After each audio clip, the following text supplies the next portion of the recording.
नमस्कार दोस्तों, स्वागत है एसटीजी न्यूज के चैनल में। मेरा साथ अभी भोजपुरी के सुपरस्टार मुन्ना सिंह जी लाइव बने हैं बिहार से। पहले तो इनका इंट्रोड्यूस कराना चाहूंगा कि क्या है। जैसे 1980 1990 की दशक में जिन लोगों ने इनको गाना के कुछ सुना होगा, उस दौर से हम लोग आते हैं और इन चीजों को, इनका गाना, बहुत गाने फेमस हुआ है, लेकिन कुछ गाने हम आपको सुनाने की कोशिश करते हैं कि वो गाना है क्या। पहले आप गाना सुनिए मुन्ना जी को कि ये इनकी पहचान क्या है। पहले इस गाना को ध्यान से सुनिए।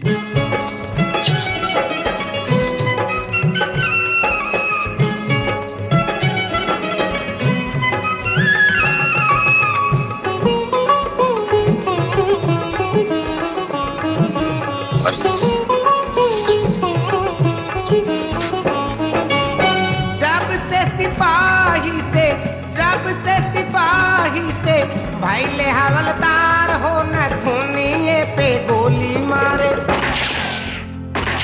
न थूनिए पे गोली मारे। सैया हमार हो न थूनिए पे गोली मारे, सैया हमार हो न थूनिए पे गोली मारे।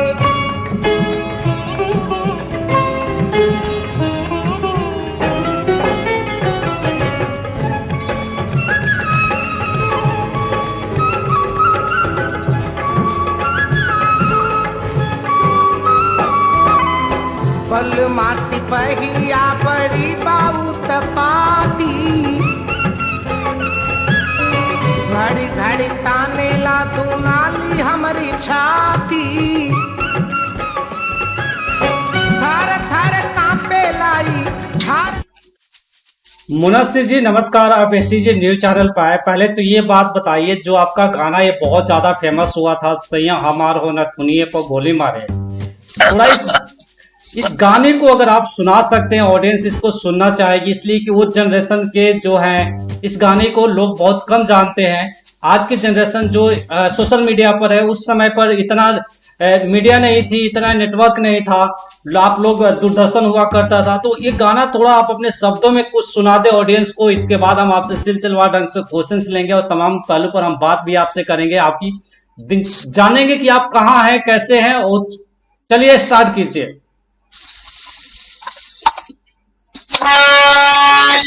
92 में मैंने गाया था सर, टी सीरीज में। हाँ, ये भी आपका शायद फर्स्ट गाना जो आपका टी सीरीज में जाने वाला है। मतलब आपका ही गाना बिहार से जो टी सीरीज में गया था, मैं जहां तक सही हूं, मैं कह रहा था कि टी सीरीज में आपका गाना फर्स्ट रिलीज होने वाला आपका ही गाना है। इस बात को आप मानते हैं ना? बिहार से तो जेंट्स में सबसे पहले मैं ही था सर, टी सीरीज में रिकॉर्ड करने वाला मैं ही था बिहार से। लेकिन एंट्री करने के बहुत दिनों के बाद इसको गया मैंने। तो टी सीरीज में तो मतलब 86 के आसपास मैं एंट्री कर चुका था, और ये गीत मैं 92 में गाया था, जो आप बोल रहे हैं गाने के लिए।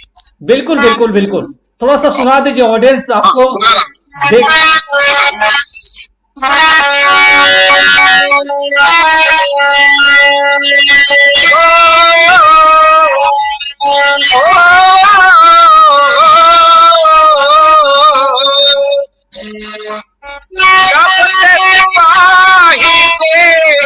जब से सिपाही से पहले हवलदार हो न थूनिए पे गोली मारे, न थूनिए पे गोली मारे।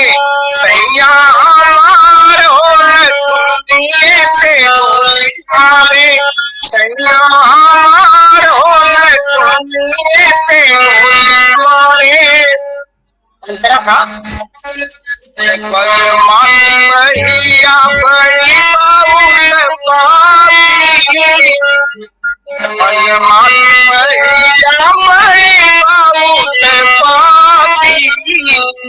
बड़े घर तानेला तू नाली हमारी छाती, बड़े घर तानेला तू नाली हमारी छाती। हर घर का पेलाई, हर घर का पेलाई, ये सुनवार हो न सुनिए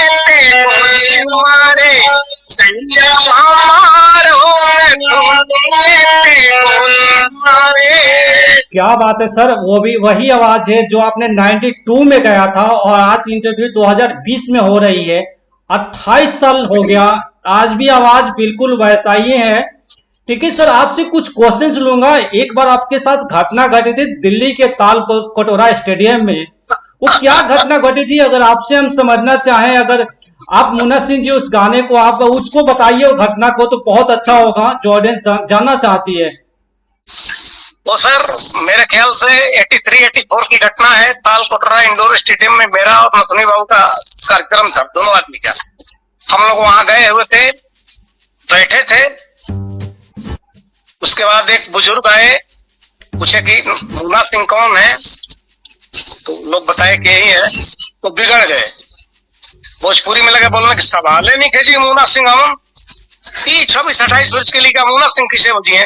मुन्ना सिंह हमारे गांव में आई बड़े, हम उनकर गीत सुनने बनी, गाना सुनने के बाद में एकदम इतना बढ़िया आवाज रहे, मन गदगद हो गई। तू लोग टिकट पर प्रोग्राम करो ले, बड़ा लोग तारा लोग एकदम फलप से हो जाई।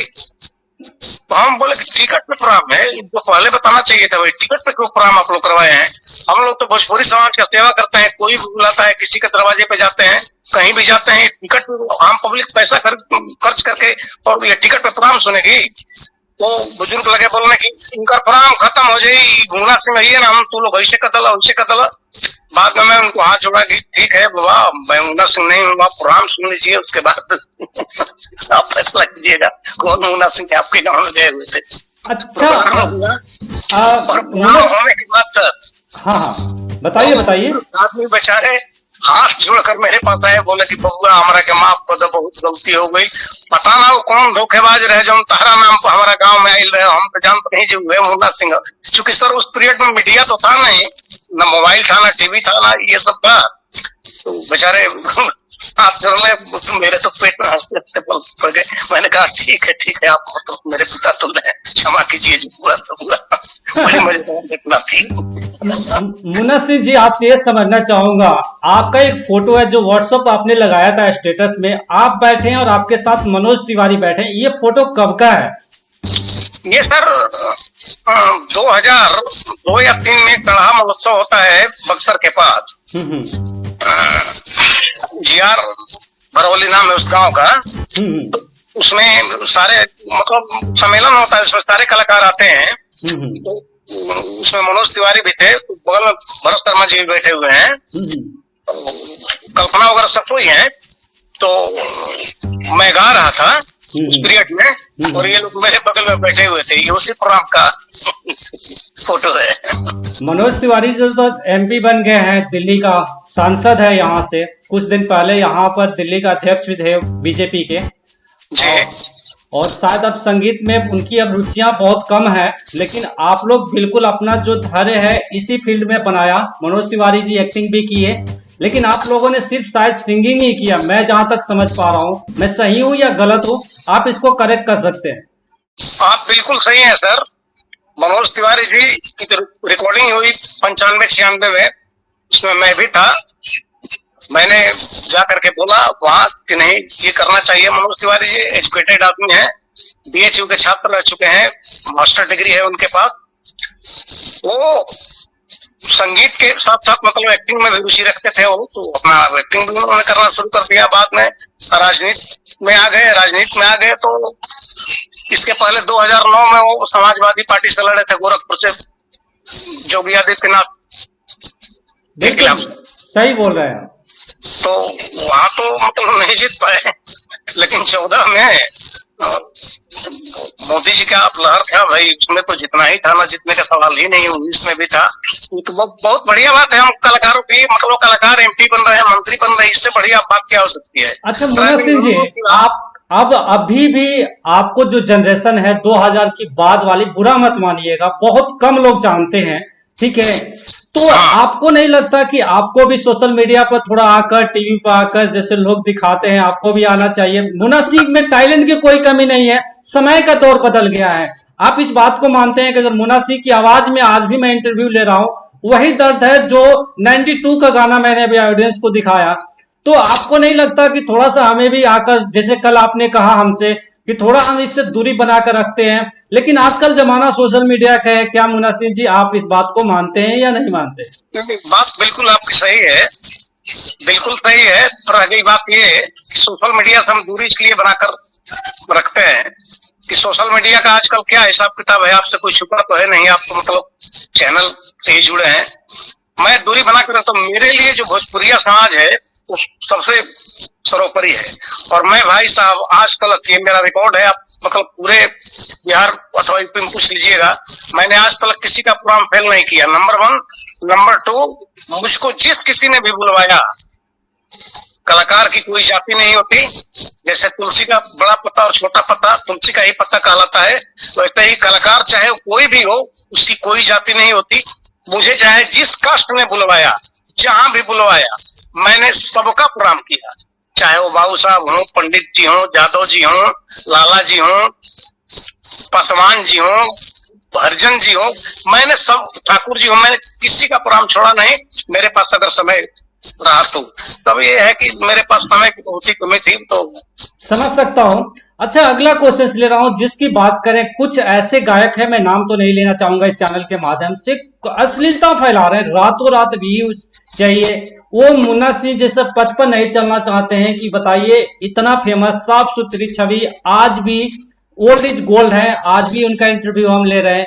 लेकिन कुछ लोग इसको रातों रात शोहरत, नाम, पैसा कमाने के लिए कुछ गलत तरीके से वो चले जाते हैं।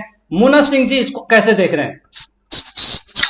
देखिए, इसको तो मैं बढ़िया नहीं देख रहा हूँ, ये तो ठीक नहीं हो रहा है, ये तो मैं भी कहता हूँ। तब रह गई बात ये कि जैसा मैंने कहा, नाम, पैसा, शोहरत कमाने के लिए कर रहे हैं। आम पब्लिक भी वही है। मान लीजिए अगर आम पब्लिक नहीं सुनती, इतने उनको व्यूअर नहीं मिलते, तो ये सब गाते नहीं गाते।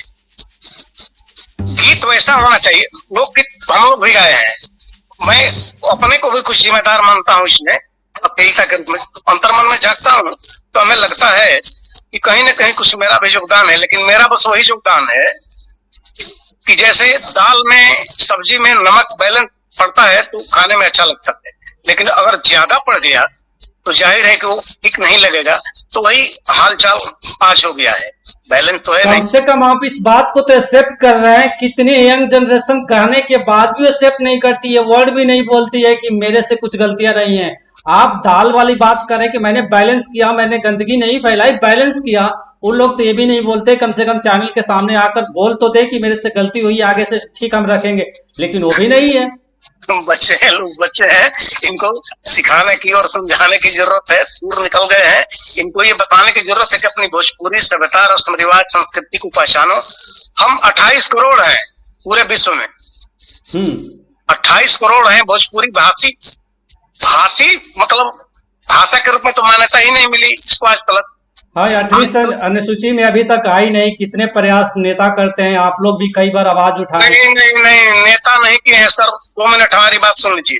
हाँ। भोजपुरी भाषी क्षेत्र ने हर एक क्षेत्र में क्या नहीं दिया है इस देश को। इस देश को पहला राष्ट्रपति दिया है देश रत्न राजेंद्र प्रताप जी।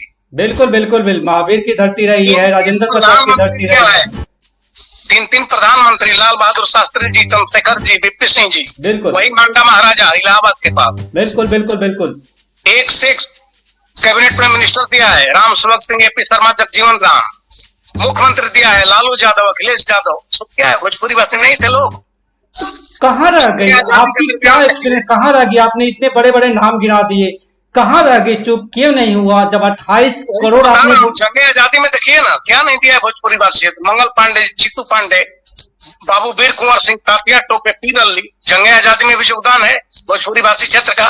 कलाकार में राय बहादुर भिखारी ठाकुर जी, जिन्होंने कभी अश्लील गाया ही नहीं, उन्हीं को हम लोग फॉलो करके सीखे। विंध्यवासिनी देवी जी, महेंद्र मिश्रा जी, कहाँ अश्लील गाए हैं।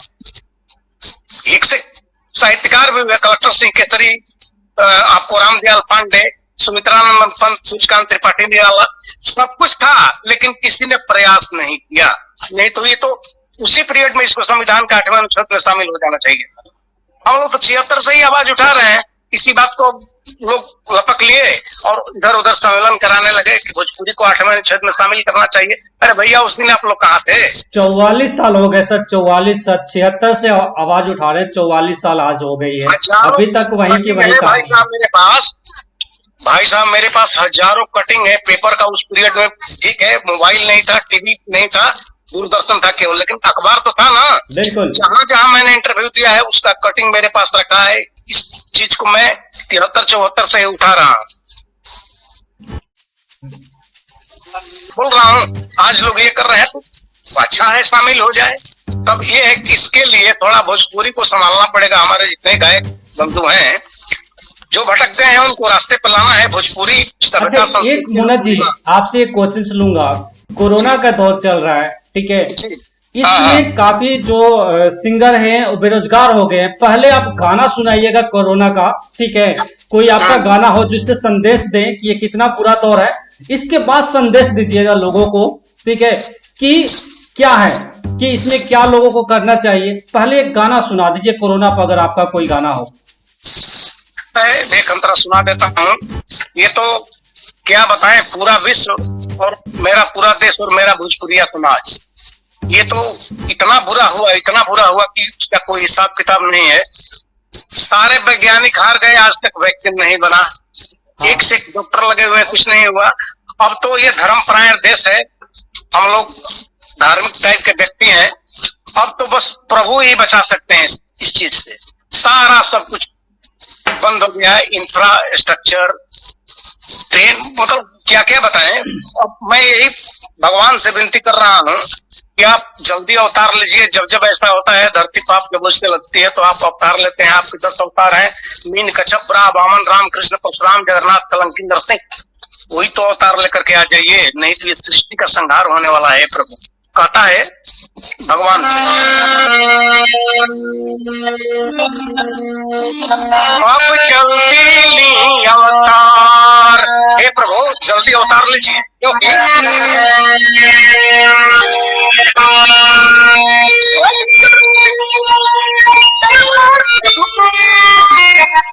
दुनिया भर लाचार, इंतजार चल कर, वो इंतजार चल कर। कारण की कोरोना सृष्टि करी संहार, इंतजार चल कर, कोरोना सृष्टि करी संहार, इंतजार चल कर। जल्दी आओ। और कहता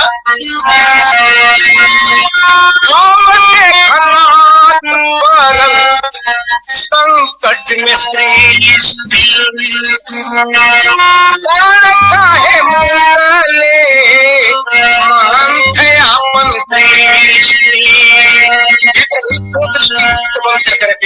क्या आपका चक्र सुदर्शन निस्तेज हो गया है क्या?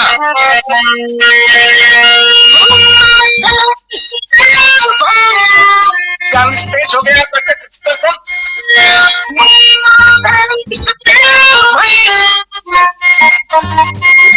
सुदर्शन चक्र तुहार इंतजार चल कर, कोई इंतजार चल कर, संहार इंतजार चल कर।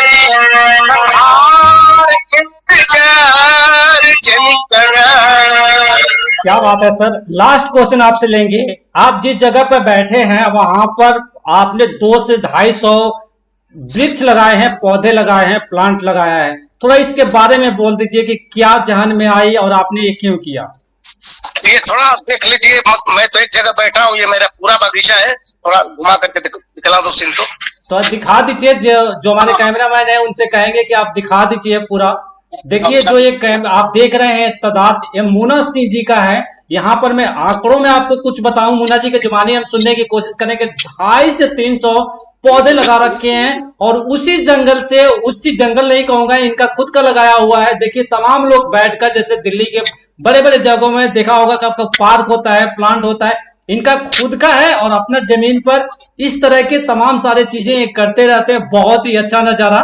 अब उनसे सिलसिलेवार ढंग से समझने की कोशिश करेंगे मोना जी से कि एक्चुअली ये है क्या, उनकी जान में क्यों आई, ये उनसे हम समझने की कोशिश करेंगे। हमारे पूर्वजों के 18-20 पेड़ थे और जमीन बेकार इधर उधर पड़ी हुई थी, और मैं शुरू से ही मतलब बागवानी का शौकीन रहा हूँ। तो ये 74-75 से ही मैंने वो सारे हटवा करके, और करीब करीब 6 बीघा में है, 6 बीघा। ओ माय गॉड, 6 बीघा। हाँ, लेकिन एक जगह नहीं है। मैं अभी जहाँ बैठा हूँ यहाँ पर 102 पेड़ है। हाँ। और ये सब मतलब फल दे रहे हैं। मैंने लगाया और मैं ही इसको खा रहा हूँ 20 साल से। इसमें लंगड़ा है, दशहरी है, सिपिया है, चौसा है, सुकुल है ना, और सारे ये क्यों नहीं बोल रहे कि इसमें ऑक्सीजन है जो सबसे इंसान को जिलाता है, ये भी तो बोलिए ना। जिसकी जीवन है, लोग प्लांट नहीं लगाते, घर में छोटे छोटे पौधे लगाते हैं। देख लीजिए 150 यहाँ है, दूसरे जगह भी इनका है 6 बीघा। 1 बीघा में 20 कट्ठा होता है शायद। वो 200 से ज्यादा पेड़ है सर। तब ये जरूर है कि 2-3 साल से थोड़ा हम मतलब ये हो गए हैं, इसमें थोड़ा कम काम धाम हो रहा है। उसमें मतलब 20-25 सूख भी गए हैं बाढ़ वगैरह के आने से। 2-3 महीना पानी रह गया था। फिर इस साल जुलाई में लगाना है 30-35 पेड़ हो। अभी भी बचे हैं करीब करीब 200 के आसपास में, है ना। इसका देखभाल खुद करते हैं कि आपके बच्चे, फैमिली कौन करता है, या फिर माली रखा है आपने?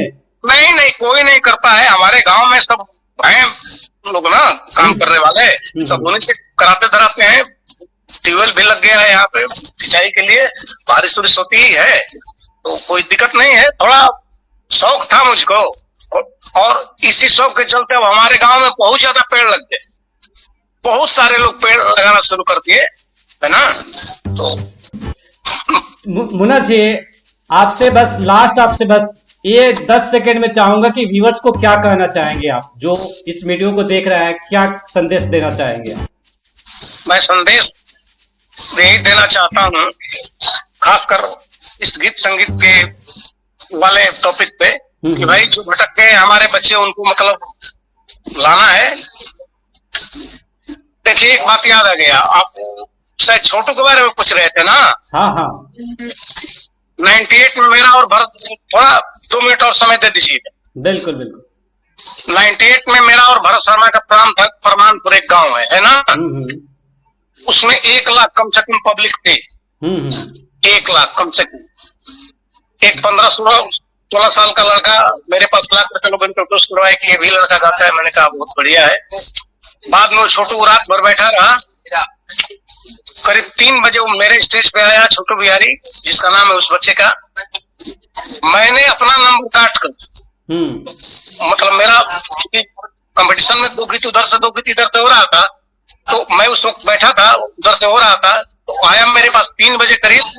मैं अपना नंबर काट करके उस बच्चे को गवाया 1 लाख पब्लिक। बहुत बढ़िया बच्चा गाया। मैंने कहा कि आप ही के क्षेत्र का बच्चा है, इसको आप लोग प्रोत्साहित कीजिए। मैं शुरू से ही नए नए लड़कों को प्रोत्साहित करता रहता हूँ। न जाने कितनी की रिकॉर्डिंग मैंने करवाई है। आज नतीजा सामने है। देखिए वो छोटू बिहारी, मतलब छोटू बिहारी हो गया। वो बच्चा मेरे पास, मेरे घर भी आया, लेकिन मैं इतना व्यस्त रहता था। मैंने बोला कि बाबू तुमको हम क्या बता पाएंगे, तब यह है कि रियाज करते रहो, तुम धीरे धीरे आगे बढ़ जाओगे। आज नतीजा सामने है। देखिए छोटू बिहारी है। आज तक हम लोगों की परंपरा को कायम रखे हुए हैं। तो सही बात है सर। गाना बहुत वायरल हुआ है, कोरोना पर उनका गाना बहुत फेमस हुआ है, टिकटॉक से लेकर हमने कितने बार इंटरव्यू किया। ठीक है, काफी नाम पहुंच गया। छोटू बिहारी जी एक नाम है, पहचाना। साफ सुथरी गाना गाते हैं, ये नहीं अश्लील फैलाते हैं। हम लोगों की परंपरा को आज तक कायम रखा है लड़का। बिल्कुल बिल्कुल बिल्कुल बिल्कुल। और आप भी यही कहते हैं कि हम आगे भी ऐसे ही करेंगे। हाँ, तो इसी तरीके से नए नए बच्चों को हमने काफी प्रोत्साहन दिया है। मुन्ना सिंह जी, आपने STG न्यूज चैनल पर आए, आपने अपनी बातें रखी बहुत खूबसूरती से। आपकी आवाज में आज भी 1975, 1980, 1990 वाली जो है आज भी कहीं कम नहीं है। चाहे जो कंपेयर करना चाहे तो कर ले, मैंने इंटरव्यू में दिखा दिया है। और इसी तरह से आप, मैं तो कहूंगा कि आप यंग है, बिल्कुल स्वस्थ हैं। इसी तरह से ऑडियंस को आप मनोरंजन करते रहिए, और ऑडियंस भी आपको इसी तरह से प्यार दे। मैं तो यही कहूंगा। आप आए इसके लिए आपका बहुत बहुत धन्यवाद।